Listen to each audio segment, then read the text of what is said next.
Greetings sailors and welcome back to World of Warships, and the first of the replays to be recorded on my new rig, or at least the first one to be, you know, done as a full video, because I've done a whole bunch of test recordings and test renders to figure out what settings I now need to use. The actual final render settings out of Vegas are basically unchanged apart from the bit rates and the frame rates. But in terms of the input recordings, that has changed a bit because I've gone from an Intel chip to an AMD chip, and so I'm not using the hardware acceleration that I was able to use with the old Intel chip. But my new processor is more than up to the task of recording at the same time as it's running a replay, so that's really not an issue at all.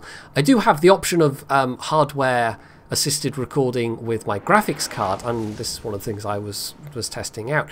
But although it is theoretically capable of doing 60 FPS recording, or even 50 in the case of warships, and I'll explain why 50 in a second, it was chugging a bit at times. It was not reliable, and I discovered this particularly with a couple of the World of Tanks recordings, where it would appear to be 60 FPS, and you'd check the video data and it would say, yeah, this is smooth solid 60 FPS all the way through, but there were clearly times where the graphics card was just not quite keeping up, and it looked like it was a lower FPS than it really was. So anyway, I've basically spent days testing. Hopefully this is all going to be better quality than it was before, and as to why specifically warships replays are going to be 50 versus tanks being 60, and I could already do 60 FPS tanks on the old machine. Basically, warships replays do not run at a smoothly consistent frame rate, and it seems to not have anything to do with what graphics settings I'm using, because I relaunched replays multiple times, tried different options, and, you know, dropped the most graphically intensive things and even put it down to like low settings, and it basically made no difference whatsoever in terms of the frame rates I was getting when I was recording. So if you see any dips below 50, which there are probably one or two, it mostly stays above 50, which is why I chose 50 FPS as the recording frame rate. But if you notice any dips below, it's entirely down to warships and the game engine just dipping at certain points, despite the fact that my hardware is now quite good. And if I had a better graphics card, maybe it would be consistently higher. But as it is, even with what is still a decent graphics card, it will not stay consistently above even 50. So you'll notice, if you're paying attention to the FPS counter, you'll notice that it goes from the mid-70s right down to the low 50s very consistently, and even occasionally, as I've said, will dip below 50 FPS. But hopefully it's not going to be that noticeable. So I have chosen for this inaugural replay an old replay. This is the New Orleans as it was at Tier 8. And it was always a favourite of mine at Tier 8, actually. There's not that many cruisers at Tier 8 that I would have played just for fun once I ground through them. But this is definitely one of them. And of the regular Tier 8 cruisers, I think this is possibly one of the more played ones.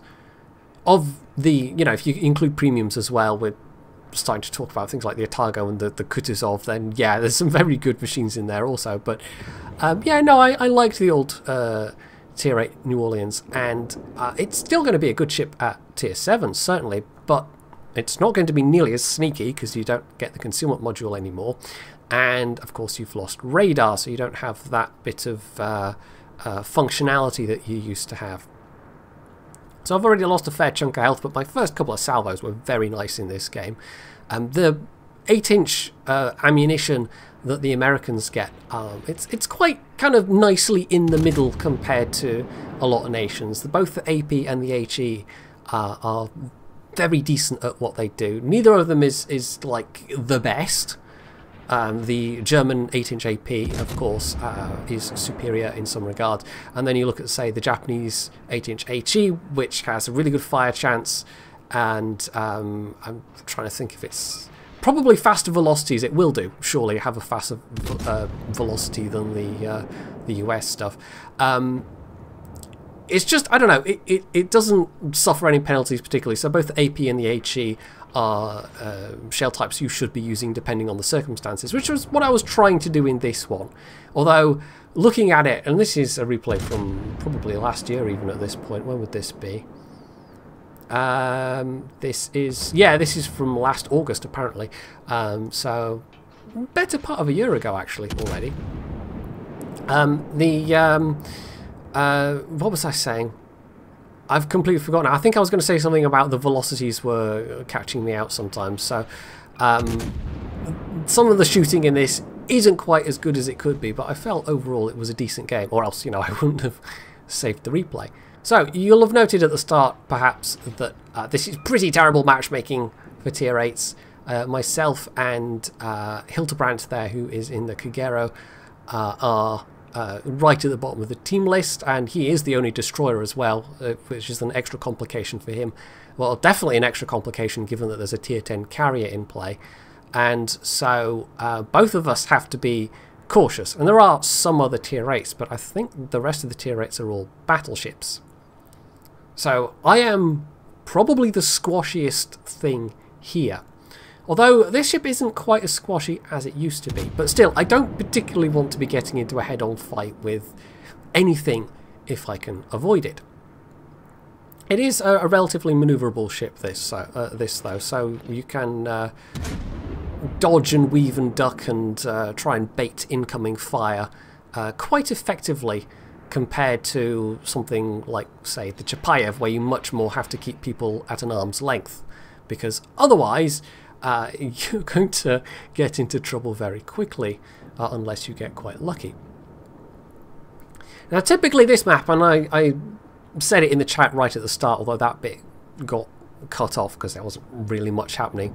Well, that's usual for replays for warships. I usually cut off like the first minute and a half, which is, I think, one of the reasons why some people don't like the game inherently. It's just it can take like sometimes nearly 2 minutes before anything starts happening while everybody's just getting into position. Yeah, it was basically me saying B plus C wins this map, and I've been over the strategy for winning this map on previous videos and pointed out why it's good to have B and C, and it's one of the easier maps to comprehend given the island chain that runs down the middle, because once you get all herded into A, it's extremely hard to break out of it. It's very easy for an enemy team to keep people from coming back through the middle, because it just forms a series of choke points. Now at that stage, well, you can either swing way out wide, at which stage you are badly bleeding victory points, or else you can try and punch through, which may or may not go successfully. In this case, we are in possession of A and B, and it's actually basically thanks to Hildebrand that B got captured, but we've been forced back more or less to A because the enemy team has started to put pressure on, because they largely went across towards C. However, what you're going to notice throughout this replay, and the reason why this isn't going to be a horrible defeat, as you would maybe expect it would be, is, well, for one thing, they've already lost their destroyer, and for another thing, the enemy team has started to seriously lose momentum. Instead of all piling on and capping B, and just like, because we can't really effectively defend B at this point, it's possible to get enough island cover to defend B such that you would have to overextend from A to then get the decapping. But there are enough of the enemy team at this point who are ahead of us on ships, not really doing anything, just kind of sitting further north or else much further back towards the sea cap and trying to farm damage from a distance. And so they're not taking control of that mid cap, and we're having points blocked from it ourselves, so we're not actually getting any. But at no point will the enemy team fully get possession of the B cap, despite having seeming map control. So this really becomes a tale about the enemy team's failure to capitalize on an advantageous position. And so, even though our team is not really in a great position right now, I mean, you can see, especially, and you'll notice in the chat, I get slightly ratty about this guy. I was probably more ratty in the voice chat with Hildebrand than I was in the in-game chat. But we have a Grosser Kurfürst who spends quite a good part of the game not doing a whole lot, and that is the guy down on the eye line there, who I think basically still has full hit points at this stage. That's the kind of battleship player you do not want on your team, but it's also the kind of battleship player that they have more of on the enemy team. So in that regard, I can say I guess I should be glad that we only had one, whereas the enemy team had multiple players like that. Although their battleships were still a bit closer to the action than that Grosser Kurfürst was. It's just their battleships were also really failing to do anything about taking the middle cap, and so it's the cruisers that are trying and getting picked off as they are trying. Myself, meanwhile, well, I've just been trying to get damage where I can, basically, switching ammo as appropriate, trying not to stay in the focus for too long, and at this stage that means trying to stay more towards my maximum range, because it means I can easily drop off the enemy team's visibility, or I can disappear from their vision rather, by just going out of my maximum gun range, because I know there aren't going to be any destroyers nearby, and the only real thing that could potentially spot me as I'm trying to do that is aircraft. But the enemy carrier isn't proving to be that hugely effective.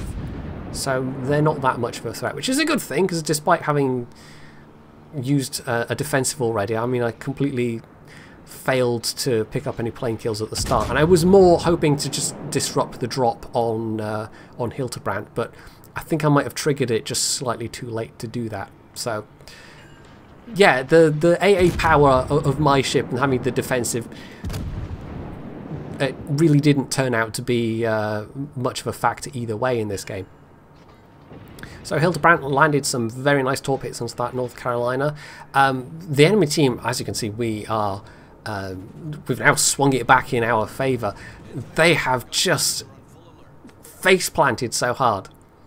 They should have been able to, because what typically happens is you maybe get a couple of enemy team ships, you know, if you're in this scenario and you're getting bottled up at A, you get a couple of enemy team ships that are also there. They tie down your ships long enough for the entire enemy team to come steaming around the other way. But because most of the enemy team went over towards the sea cap, that was certainly a factor, because we weren't then still fighting around A whilst ships were pushing across. And the fact that myself and Hildebrand, well, primarily Hildebrand, capped B, and then they just never were able to retake it because they didn't seriously, cohesively try to do so. That's also been a really huge factor in us suddenly, you know, being on the winning side of this, despite the fact that we are theoretically not in a very good position. We have taken a fair few losses in the meanwhile, though. But as for myself, the damage I've taken, it's all been little bits here and there. I've not had any citadel hits or anything of that nature, which is always your great fear when you're playing any kind of cruiser for the most part, that you're just going to get nuked out of the water. And that's partly because I've been trying to avoid being hit by battleships, but you know, you just have to also have your head on a swivel. You have to be constantly prepared to maneuver, and you have to know what your ship is capable of. And this Missouri, for example, if they'd chosen to turn their guns on me, that could have been really bad at this stage, but I was a bit more confident about getting closer to them because, well, there's that lower health Tirpitz nearby. Although I've got to be a pretty tempting looking target myself as well. But also this Missouri doesn't seem to have been the best player. And so I'm just absolutely using the distraction of them fighting another player to just do some damage from the sidelines. Now I could potentially have swapped back to AP a salvo before this, and he's actually, I think, starting to angle away a bit at this point. but he's so low health. In fact, he's angling towards, but he's so low health that even one superstructure pen will do it. Although, okay, most of those looked like they were going to shatter on the turrets, but somehow I got a pen, and that was able to do the trick. So that could have ended very badly for me, with him turning in like that and me not really compensating enough to try and hit a superstructure in return. But as it was, I lucked out a little bit. But I think even if I died, he would have still gone down himself. But if I had died, well, it would have just basically been at that point Hildebrand, the Grosser Curve first, who's managed to pick up a kill, but still, they really haven't ventured beyond the eye line for, what, the last 10 plus minutes? So, yeah. I wouldn't necessarily pin my hopes of winning on that guy, but on the other team, it's the remaining carrier, the Hakuryu, and this extremely low health Hindenburg, who I've just finished off. So that last shot was the winning one, and although the damage wasn't monster damage by any means, I think it was still pretty respectable. I think the reason I saved this one was more because of the performance I managed in a tier 10 game, which was extremely unfavourable matchmaking. And even though, well, having said the enemy carrier wasn't, well, the enemy carrier, you can see there, they outperformed our carrier in terms of air control, but I don't think they really did a huge amount of damage during the course of the game. So, yeah, I don't know, the carriers turned out to be not a huge factor in that one, but still, yeah, that's one of those rare instances where it kind of worked out being bottom tier, but a big part of it was that, I mean, there was a couple of battleship salvos sent my way, but nobody was seriously trying to focus me down. And I was, of course, myself trying to make myself an unattractive target at times and just hope that nobody decided to keep plugging away at me anyway. Because when it comes to battleship shells, and you're in a cruiser, all bets are off. It's basically down to the RNG at that point. So, do let me know what you think of the actual final video quality on YouTube. Of course, part of it is out of my control, but I've done what I can on my end to make this rig upgrade and all the hassle that goes with it hopefully worthwhile. And you can, of course, leave any other comments and feedback below as well. You can hit the like button, you can sub to my channel if you haven't already, and as always, stay tuned for more.